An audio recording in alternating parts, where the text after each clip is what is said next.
I'm Senior Team 10 Investigator Jim Avila. In my first investigation, we exposed the dangers of candy-like marijuana to young children. Now I'm following up on marijuana that is not like what it used to be.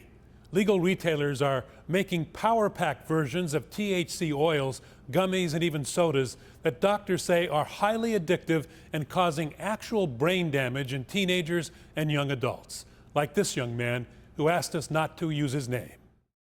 I stay anywhere I want to.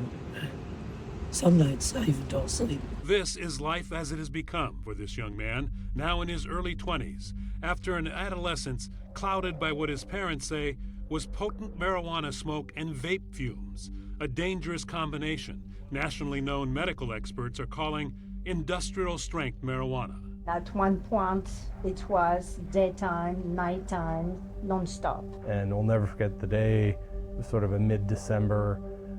He came into my office at work and he was literally a zombie. He looked like a zombie.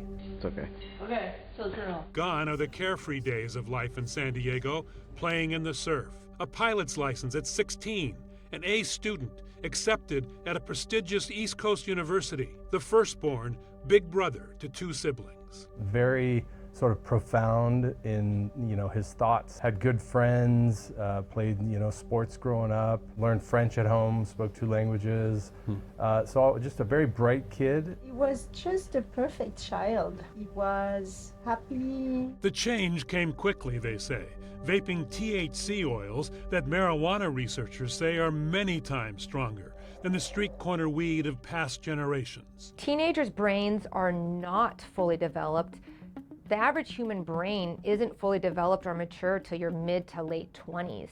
And that is why we see teenagers who use marijuana go on to have higher incidences of mental health disorders. There's a higher likelihood that you could develop schizophrenia, bipolar, or other mood disorders. Chris and Patricia say marijuana is to blame for their boy's psychosis. To see him literally turned into a zombie, more or less, unable to look you in the eye, unable to speak clearly, no emotion, no light in his eyes. That really got our attention. More or less out in the street, naked sometimes, breaking windshields, just crazy stuff, having to call the police many times. Dr. Ronit Lev is an emergency room physician at Scripps Mercy Hospital in San Diego, and she sees marijuana psychosis patients come to the ER daily. Teens and young adults whose parents just didn't know that marijuana in today's strengths should be considered hard drugs. And that was the saddest thing.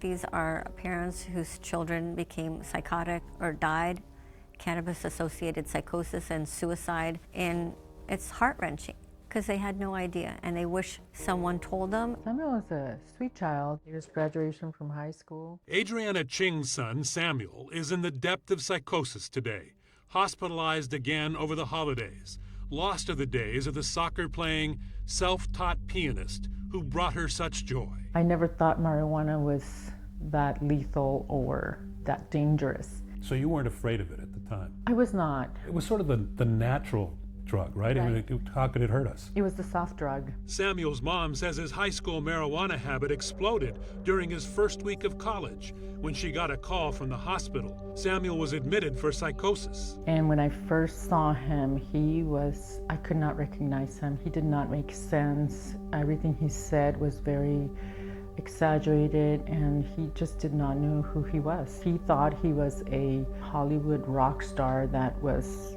being held hostage. So it was painful for you? It was very painful. It was probably one of the scariest times in my life. They're making it into oils that can be really concentrated. University of California, San Diego pharmacy professor Nathan Painter has studied today's commercial marijuana. It's not just the plant that people smoke anymore. I mean, even the marijuana that you would smoke is 10 to 20 times stronger than what it was back in the 70s. And some of the oils are 50 to 100 times as potent. 50 times stronger. That seems like something you'd have to be very careful with. Certainly lead to some pretty dramatic consequences. We're seeing parents who describe their teenage children as totally different. Totally different. They've become different people. They've lost their children. Marijuana does, it changes your brain. Had we known that this wasn't just regular weed anymore, I would have had a sign in the house like no weed here, you know, it would have been clear. Their son is in treatment, but his parents are not optimistic and are here to speak out not just for him, but for the long line of parents with no idea that today's legal cannabis is so powerful. He may never become who he was and who he wants to be. Like, no one wants to get back to the way he was more than our son. We have sort of already lost our son, and he's alive. When was the last time you got some sleep? Actually, earlier today, in jail, in Mexico.